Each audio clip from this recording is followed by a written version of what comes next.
అందరికీ నమస్తే అండి. వైఎస్ఆర్ కాంగ్రెస్ పార్టీలో అభ్యర్థుల ఎంపిక జగన్మోహన్ రెడ్డి గారికి తెలిసే జరుగుతుందా? జగన్మోహన్ రెడ్డి గారి ఆమోదంతోనే జరుగుతోందా? జగన్మోహన్ రెడ్డి గారి ఇష్టపూర్వకంగానే జరుగుతోందా? లేదా ఆయన ఏమైనా అయిష్టంగా ఆల్టర్నేటివ్ లేక వేరే సొల్యూషన్ లేక సరేలే ఉన్నోళ్ళతో అడ్జస్ట్ అవుదాం అని ప్రకటిస్తున్నారా అనే సందేహాలు పార్టీ క్యాడర్లోనే వ్యక్తమవుతున్నాయి.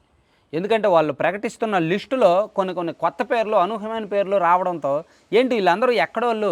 నిజంగా జగన్మోహన్ రెడ్డి గారు కసరత్తు చేస్తే ఆయనకున్న రిపోర్ట్స్కి, ఆయనకున్న నాలెడ్జ్కి ఇంకా మంచి క్యాండిడేట్ని పెడతారు కదా, ఇదేంటి వీళ్ళనే పెట్టారు, పెద్దగా వర్క్, ఇంటర్నల్ వర్క్ పెద్దగా జరిగినట్టు లేదే అని అనిపిస్తుంది. ఉదాహరణకు ఆయన శ్రీకాకుళం ఎంపీ అభ్యర్థి పేరాడ తిలక్ గారికి ఇచ్చారు. గత ఎన్నికల్లో దువ్వాడ శ్రీనివాస్ గారు ఎంపీగా పోటీ చేశారు, పేరాడ తిలక్ గారు టెక్కల నుంచి పోటీ చేశారు.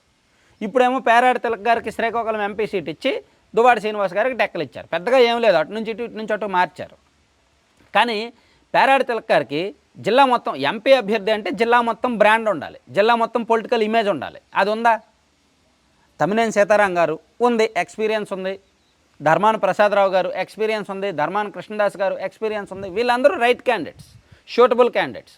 కానీ పేరాడ తిలక్ గారు ఆ స్థాయి ఉందా లేదా, దాన్ని అంటే రామ్మోహన్ నాయుడు గారిని తట్టుకోగలరా లేదా అనేది అక్కడ అనుమానం.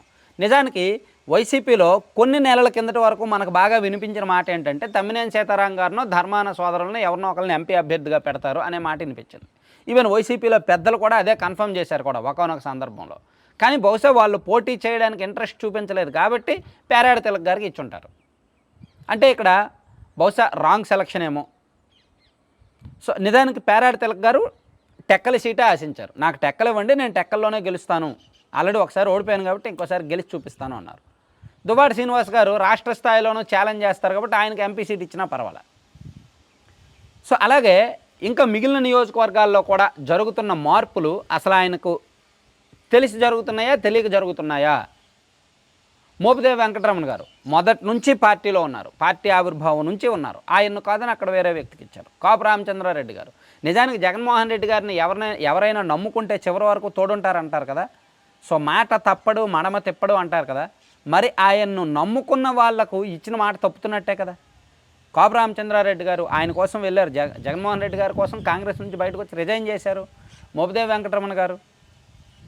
అలాగే అసెంబ్లీ కార్యకర్తల మీటింగ్ జరుగుతున్నప్పుడేమో అద్దంకి ఇన్ఛార్జి బాచిన కృష్ణ చైతన్య గారికి సీట్ ఇస్తున్నాము, ఆయన్ని గెలిపించాలి భారీ మెజార్టీతో అన్నారు. తీరా చూస్తే ఆయన కాకుండా వేరే వాళ్ళకి సీట్ ఇచ్చారు.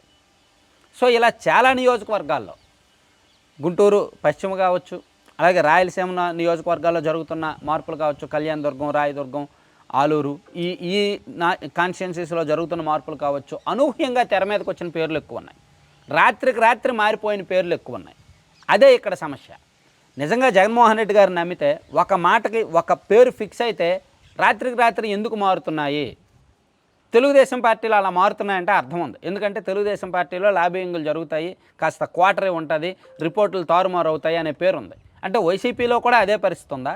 రాత్రికి రాత్రి పేర్లు మారుతున్నాయి అంటే అక్కడ ఏదో తప్పు జరుగుతున్నట్టే, అక్కడ ఇంటర్నల్ లాబింగ్లు, క్వార్టరీలు పనిచేస్తున్నట్టే. సో అది ఇప్పుడు వైసీపీలో కూడా కల్చర్ వచ్చినట్టే కనిపిస్తుంది. సో తెలుగుదేశం పార్టీకి వైసీపీకి పెద్ద తేడా ఏముంటుంది అప్పుడు అభ్యర్థుల ఎంపికలో?